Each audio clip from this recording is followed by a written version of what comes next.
Buenas noches, bienvenidos al programa institucional de la Asamblea Departamental de Antioquia, Actos y Decisiones. Una bienvenida para todos y una bienvenida especial para nuestro invitado de hoy, con quien trataremos el tema de los 18 meses de gestión de la gobernación de Antioquia en cabeza de su gobernador, Sergio Fajardo Valderrama. Pues nuestro invitado de hoy es el diputado del Polo Democrático Alternativo, el diputado de la oposición, Jorge Alberto Gómez Gallego. Diputado, buenas noches y bienvenido pues a este diálogo y a este espacio de la Asamblea de Antioquia.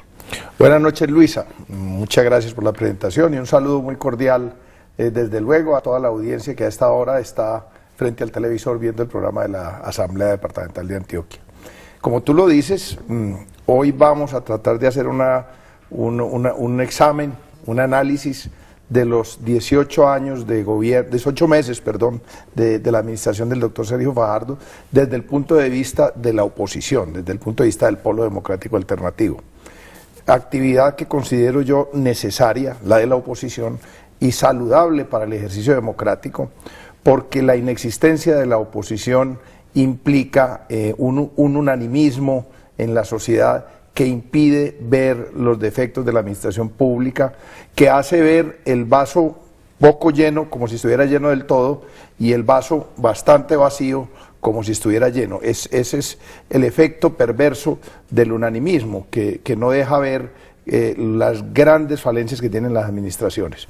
Y en el caso concreto del doctor Fajardo, el examen lo haremos a la luz del papel que ha jugado como una especie de puntal para el gobierno de Juan Manuel Santos, porque lo que queda en evidencia es que no hay una sola medida, no hay una sola decisión del gobierno de Juan Manuel Santos, por perversa que ella sea, que haya contado con una opinión abiertamente contraria por parte del gobernador. Todas las medidas del gobierno de Santos han contado con un respaldo o abierto o solapado del gobierno del doctor Sergio Fajardo. Y es evidente que Colombia está atravesado por una profundísima crisis económica, política y social que se ve manifiesta en la profunda crisis de nuestra producción agraria e industrial. Las cifras ahora hablan de que llevamos 4 trimestres seguidos con la caída de nuestra producción industrial, perdiendo puestos de trabajo. En el solo Valle de Aburrá se perdieron 30.000 puestos de trabajo industriales, solo industria en los primeros 3 meses de este año. Bueno, y qué hablar de las tarifas de los servicios públicos, de las dificultades enormes para el acceso a la educación superior de los jóvenes, de la conversión de millones de nuestros compatriotas en unas especies de limosneros adictos a las limosnas del Estado, de la precarización del trabajo. Colombia está registrando unos índices de desempleo de cercanos al 10%, pero unos índices de informalidad por encima del 50%. Es curioso que el gobierno hable de que solamente hay un 10% de desempleo cuando solamente cotizan a la seguridad social 5 millones de ciudadanos. Es decir, lo que ha sucedido con la implantación de un modelo extractivista y especulativo, impuesto por los centros de poder del mundo, a beneficio de los monopolios financieros y de las multinacionales, es lo que ha venido haciendo Juan Manuel Santos, profundizando ese modelo. Y el gobierno del doctor Fajardo se ha convertido en muy importante maquillador, decorador y perfumador de este modelo de la llamada Unidad Nacional de Juan Manuel Santos. Diputado y televidentes, yo los invito a ver la siguiente nota, pues porque aquí vamos a tratar varios temas de lo que ha sido los 18 meses de la gestión del gobernador de Antioquia, Sergio Fajardo Valderrama. Entre ellos está la salud, la educación, la minería, entre otros. Miremos la siguiente nota.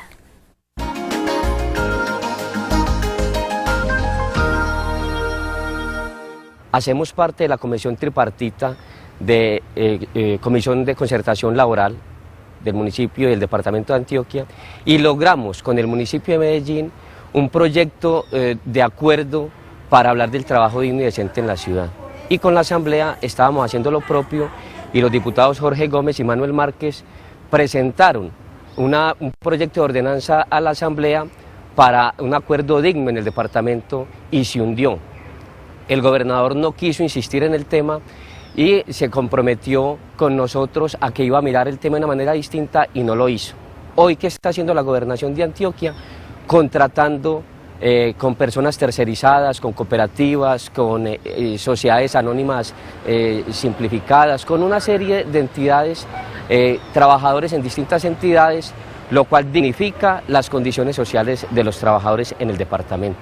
por dignificación del empleo, tengamos contratación directa, tengamos posibilidad de vivir dignamente, a que haya la posibilidad de un trabajo en condiciones dignas para los habitantes del departamento y que los trabajadores que están en las escuelas, en los colegios, en los hospitales, tengan un trabajo digno. Diputado, trabajo decente desde la Gobernación de Antioquia o en el Departamento de Antioquia, su punto de vista desde la oposición. Bueno, este es, dijéramos, un punto grueso de nuestro enfrentamiento con la administración del doctor Fajardo. Muy al principio, muy en los primeros meses de la administración del doctor Fajardo, tuve la ocasión de acompañar a una comisión de la Central Unitaria de Trabajadores a una reunión con el doctor Fajardo, donde le pusimos de presente la necesidad de que el Departamento de Antioquia entrara en el cumplimiento de los acuerdos que Colombia ha suscrito con la OIT, con la Organización Internacional del Trabajo, acuerdos que hablan del trabajo digno y decente. Es decir, trabajo que no solo cumpla la condición de que se le paguen prestaciones a los trabajadores, sino que además sea un trabajo estable, en condiciones dignas, con derecho de asociación, de presentación de pliegos de peticiones, de negociación colectiva.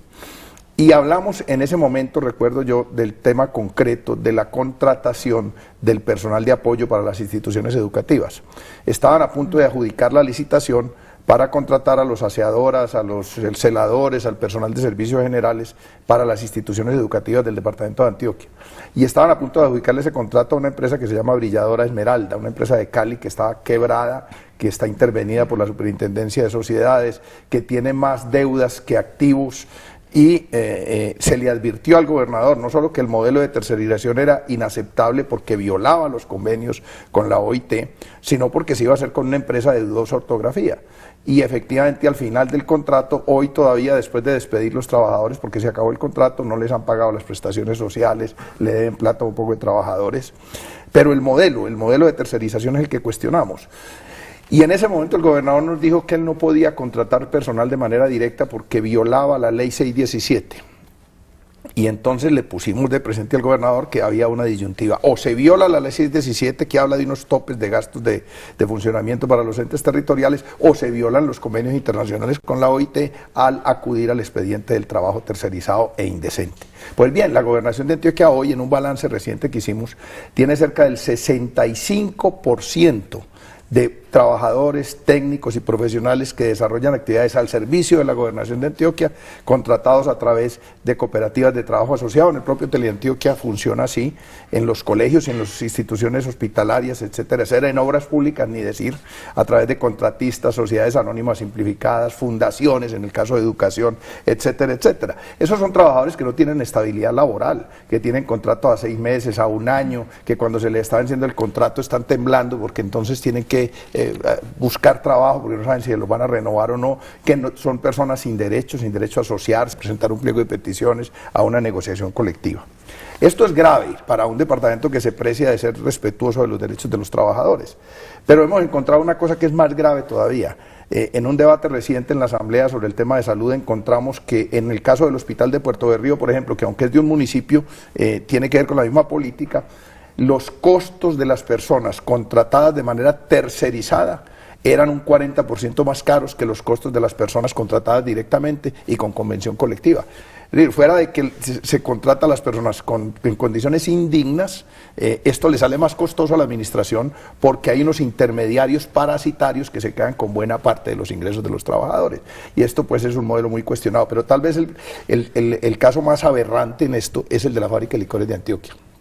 Allí hay unos 200 trabajadores que debieran tener la condición de trabajadores oficiales, porque trabajan en una actividad de transformación de materias primas y comercialización de unos productos, y sin embargo son considerados empleados públicos, por lo tanto no tienen derecho a asociación para hacer negociación colectiva, no tienen derecho a presentar pliego de peticiones, no tienen derecho a convención colectiva, a pesar de que el Consejo de Estado ha fallado reiteradamente que son trabajadores oficiales. Y la administración anterior, ni la de Fajardo, ha querido iniciar un proceso de transformación para la fábrica de licores para resolver no solo el problema de los trabajadores, sino un problema más grave, y es que la fábrica de licores increíblemente hoy es una dependencia de la Secretaría de Hacienda, que no tiene autonomía financiera ni autonomía administrativa, y por tanto, voy a poner un ejemplo puntual pero que es gravísimo, todo el alcohol que consume la fábrica de licores, es decir, todo el aguardiente antioqueño no es antioqueño, es boliviano. Todo el alcohol con el que se hace el alcohol, el aguardiente antioqueño es boliviano. ¿Por qué? Porque hay una torre de destilación que tiene la fábrica de licores que podría potenciarse y ponerse a producir alcohol, pero requiere una inversión de cerca de 100 millones de dólares. Diputado, estas son las problemáticas que desde la oposición pues se visibilizan. Sí. Desde la Asamblea Departamental de Antioquia, pues obviamente los 26 diputados, ¿qué pueden hacer para mejorar esto? Allá voy, es que la Asamblea le ha propuesto reiteradamente a la administración anterior y a esta que convierta la fábrica de licores en una empresa industrial y comercial del Estado, de tal forma que tenga autonomía financiera y autonomía administrativa y pueda hacer una inversión de 100 millones de dólares para poner a funcionar esa torre de destilación y además le compre mieles a los campesinos cañicultores antioqueños, pero prefieren mantener eso como una dependencia, como una caja menor de la Secretaría de Hacienda, a convertirla en una empresa industrial y comercial del Estado que pueda. Es que el problema es este: si tú la fábrica de licores no la conviertes en una empresa industrial y comercial del Estado, los 100 millones de dólares que se requieren para esa torre de destilación habría que sacarlos de los recursos del departamento, afectando la inversión, o si se consiguen con crédito, afectarían la capacidad de endeudamiento del departamento. En cambio, si lo hace la fábrica de licores como ente autónomo, no afectarían las finanzas del departamento y podría potenciarse. Este es uno de los casos típicos en el que se acolita una política de destrucción del empleo y el trabajo nacional, porque no se está estimulando la producción de caña y de mieles que se podrían estimular en Antioquia. Diputado, lo invito para que veamos la siguiente nota y sigamos con este diálogo. Recuerden, la gestión de los 18 meses del gobernador de Antioquia, Sergio Fajardo, desde el punto de vista de la oposición.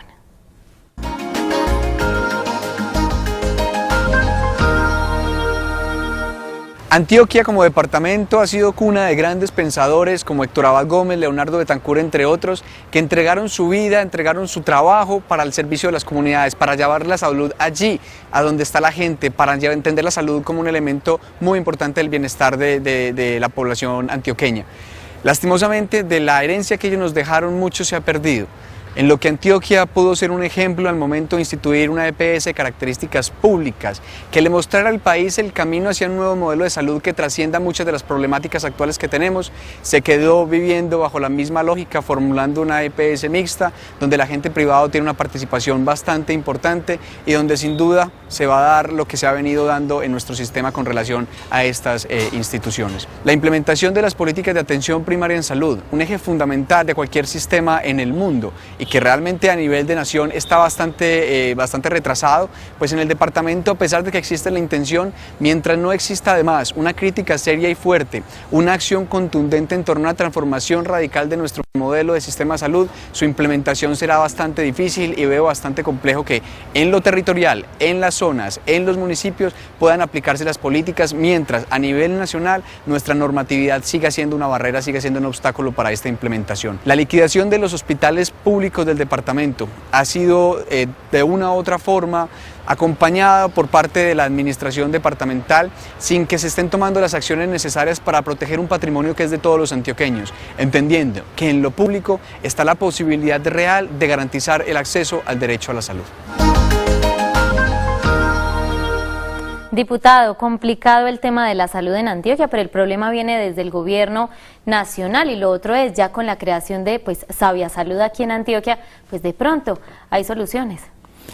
Pero aquí volvemos a lo mismo, mire usted, en el Congreso se están tramitando, si se empezaron a tramitar simultáneamente dos reformas a la salud, una ley estatutaria y una ley ordinaria. El gobierno del doctor Fajardo no dijo ni mu sobre que estas dos leyes, estas dos normas que viene impulsando el gobierno van a empeorar lo malo, va a ser un modelo aún peor de salud, van a mantener las EPS con otro nombre, van a mantener la intermediación financiera, van a mantener el modelo de poner a competir las instituciones de salud entre ellas y sobre todo las públicas las ponen en unas condiciones aterradoras en las que no pueden competir. Y un líder, una persona elegida con 950.000 votos como el doctor Fajardo, con una especie de respeto y de aureola nacional, si quisiera transformar positivamente la vida de los colombianos, debía haber participado en el debate de salud de una manera abierta, para incidir en esas normas que hoy van a terminar siendo peores que las que habían. Pero mire lo de la EPS mixta, esta ha sido una discusión bastante profunda con la administración departamental. Yo fui ponente de ese proyecto de ordenanza y en mi ponencia presenté una propuesta de que esa EPS fuera pública. ¿Por qué razón? Porque es que lo público tiene una virtud, un encanto. Es que si una EPS es del Estado, si esa EPS da pérdidas, el Estado tiene la facilidad de poner dineros para subsidiar el funcionamiento de esa EPS y salvar vidas. Si esa EPS es privada, puede dar utilidades que se reparten entre privados y públicos, pero si da pérdidas, los privados jamás las van a asumir. Entonces se puso una condición, que la EPS fuera sin ánimo de lucro. Ese fue, dijéramos, como una concesión que hizo el gobierno departamental a la Asamblea en el momento de aprobar la ordenanza. Y mire cosa curiosa, al estudiar la escritura de fundación donde están los estatutos de Sabia Salud, está claro que es con ánimo de lucro. Es decir, es primero una SAS, una sociedad anónima simplificada, que es una empresa comercial. Segundo, establecen esos estatutos cómo se reparten los dividendos, y dividendos, así sean para la Madre Teresa de Calcuta o para la Santa Madre Laura, son utilidades, son ánimo de lucro. No, pero es que las utilidades se van a pagar no en plata sino en acciones. Como decía el abuelo mío, plata es lo que plata vale. Si a mí me pagan unos dividendos en acciones o en ganado o en un apartamento, pues eso lo puedo volver plata posteriormente y volver las utilidades líquidas. O sea, violaron la orden de la ordenanza departamental y además de otras irregularidades de que pretermitieron unos requisitos que había que cumplir. Pero lo más grave es que a Confama, que es un ente privado, muy respetable lo que sea, pero es un ente privado, le valoraron por 21.000 millones de pesos su goodwill, su know-how, su aviso, su licencia para tener una EPS, cosa que se le hubiera podido ahorrar el departamento y el municipio, y que hubieran podido tener hoy una EPS de naturaleza pública que realmente tuviera una función importante al servicio de la salud de los antioqueños. El doctor Víctor Correa hablaba en la nota también del tema de la liquidación de los hospitales públicos del departamento de Antioquia. Muy grave lo que está pasando. Hoy estamos asistiendo al proceso de liquidación de la EPS Antonio Roldán Betancur en Apartadó y asistiendo al proceso de liquidación ya muy anunciado de la AS Hospital La Cruz de Puerto Berrío. Cosas muy graves porque son instituciones públicas que han sufrido principalmente el ataque de la Ley 100 y de un sistema perverso de salud. Mire usted, los hospitales públicos tienen que tener un personal administrativo que los privados no tienen que tener, porque tienen que rendirle cuenta a Contraloría, Procuraduría. Se calcula que tienen que tener 3 administrativos por cada médico, cuando debiera ser al revés, debiera haber 3 médicos por cada administrativo. Fuera de eso, tienen que mantener urgencias abiertas 24 horas, a lo que no obliga la ley a los privados. O sea, los públicos tienen que incurrir en unos costos que el Estado no les reconoce, pero además los obliga a ser eficientes y competir con los privados. Y eso lleva a que los trabajadores además tengan que sufrir unos salarios miserables. Y ese modelo lo está replicando y profundizando la administración del doctor Sergio Fajardo Valderrama. Estos son los planteamientos de la oposición frente al tema de la salud en el departamento de Antioquia. Vamos a un corte, ya regresamos aquí a Actos y Decisiones.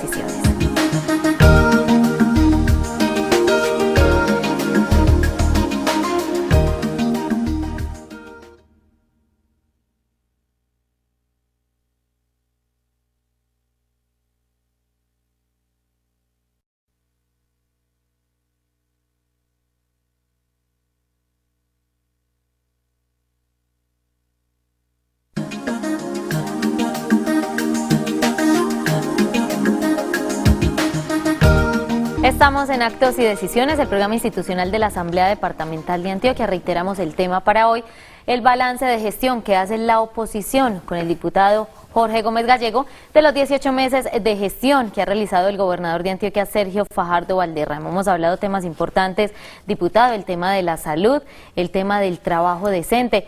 Ya también tenemos el tema de educación. Yo los invito a ver la siguiente nota.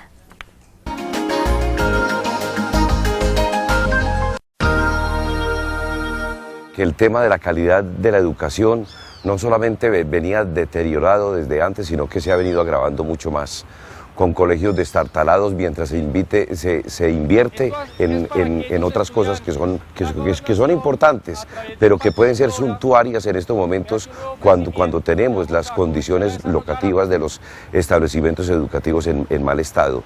Fuera de eso, con relación a a los derechos y las garantías para el ejercicio de la profesión docente se encuentran cercenadas aún más en materia de la jornada escolar que se le quiere aplicar más a los docentes, en materia de las deudas, de las primas que no se le reconocen a algunos educadores, deudas como los dineros descontados del 2001 donde le hace el quite cuando de manera justa los educadores recuperamos el tiempo y estuvimos en todo eso. En primer lugar, tiene que invertirse de verdad en educación, en infraestructura, en el tema de los derechos de los maestros, en que se le garantice a los docentes el ejercicio de la profesión docente con prestaciones económicas adecuadas, en el pago de las deudas que se le tienen al magisterio, en el respeto de su jornada laboral. Diputado, ¿considera usted que la educación avanza en Antioquia para llegar a ser Antioquia la más educada?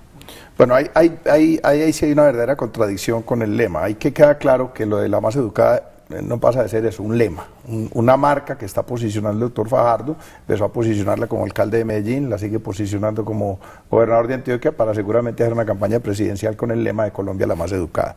Pero lo cierto es que hay mucha molestia entre los educadores y el principal insumo para la educación es el recurso humano, es el maestro. Y unos maestros a los que no se les reconocen unas primas que históricamente se les han negado, como la de clima en algunos municipios, como la prima de coordinadores que son licenciados en la mayor parte del departamento, la prima de los de escuela nueva que se les niega a muchos, los dineros que les deben del 2001, que no es que lo hayan negado, sino que les deben y se los están robando las distintas administraciones departamentales. Y una cosa que me parece a mí muy grave es que con el afán de dejar unas obras con una placa grande que diga por aquí pasó el doctor Fajardo, se están invirtiendo casi $1 billón en parques educativos. Yo no me pongo a que hagan parques educativos, pero los parques educativos son 4 aulas adicionales para los municipios, cuando la infraestructura básica de las escuelas rurales y de los liceos y de los colegios están poco menos que tugurizadas. Yo creo que el orden de prioridades es que si los recursos son escasos, primero reconstruyamos lo que hay, cojamos las goteras, arreglemos los restaurantes escolares, pongamos pupitres decentes, hagamos los herramientas de los colegios que están invadidos de ladrones, de viciosos, de ganado que se mete a las instituciones educativas, mientras estamos haciendo unos parques educativos que son muy importantes, pero que creo que es, a comparación de lo que se necesita, una inversión suntuaria y con un objeto electoral, de poner unas obras a figurar hacia futuro, como por aquí pasé yo. Ese es un tema bien complicado y el ambiente laboral no es el mejor. Esta gobernación ha venido aumentando la jornada laboral. Los maestros tienen hoy la obligación de trabajar 8 horas y media, cuando la jornada laboral es de 8 horas, por una resolución o por una circular que sacó el señor secretario de Educación, y eso crea un ambiente muy negativo entre los educadores. Un educador desmotivado no es un buen insumo para educar a nuestros hijos. Diputado, concluyamos este diálogo con el tema de minería. Los invito a ver la siguiente nota.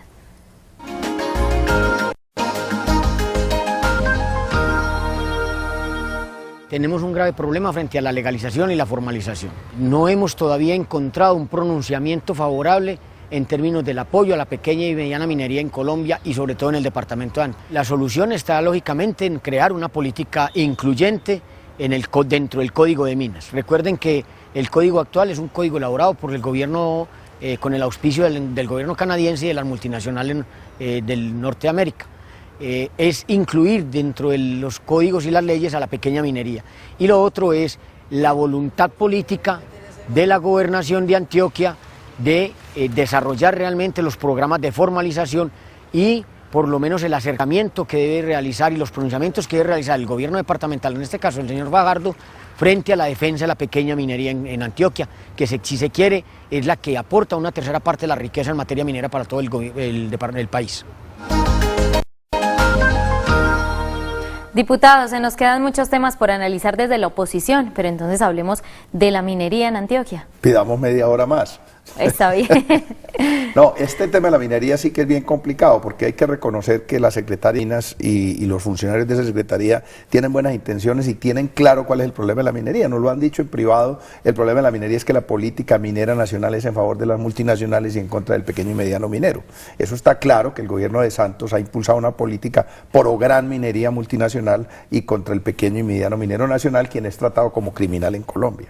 Pero curiosamente, los funcionarios de la gobernación tienen claro el problema, pero el doctor Fajardo no ha hecho un solo pronunciamiento público que valga la pena demandando del gobierno nacional modificación de la política minera. Y hoy, en una reunión que sostuvieron en la gobernación los pequeños y medianos mineros con el gobierno, que está preocupado porque el 17 de julio va a haber un paro nacional minero de grandes proporciones e indefinido, el doctor Fajardo, en vez de solidarizarse con los mineros, en vez de acompañarlos en la demanda y exigir del gobierno nacional, primero cumplimiento de unos acuerdos que el gobierno ha firmado ya 2 veces con los mineros. El gobierno firmó en diciembre del 2011 y en julio del 2012 acuerdos para abrir puestas de formalización, para evitar la persecución a la pequeña y mediana minería, para quitarle la criminalización, para acabar con esos operativos que destruyen maquinaria y detienen mineros por el hecho de estar ejerciendo la actividad minera. El doctor Fajardo hoy le pidió a los mineros que tuvieran confianza en el gobierno. O sea, es una actitud que no se compadece. Es un gobierno, para concluir, porque desafortunadamente se nos acabó el tiempo, es un gobierno dedicado a embellecer y apuntalar al gobierno de Santos y a preparar su candidatura presidencial posiblemente para el 2018. Y así yo digo, no es un gobierno que merezca el respaldo de la ciudadanía, porque su función realmente está, su concentración, sus reflectores, su gran esfuerzo está en un lado muy distinto, el de ser un líder para resolver las transformaciones que requiere Antioquia y Colombia. Este es parte del balance que hace la oposición en cabeza del diputado Jorge Gómez Gallego a la administración departamental, los 18 primeros meses de gestión. Diputado, muchísimas gracias por haber estado en este diálogo. No, Luisa, a ti un saludo muy cordial a toda la teleaudiencia que seguramente tuvo la paciencia de aguantarnos este rato aquí en sus casas. Feliz noche para todos y nos vemos dentro de 8 días.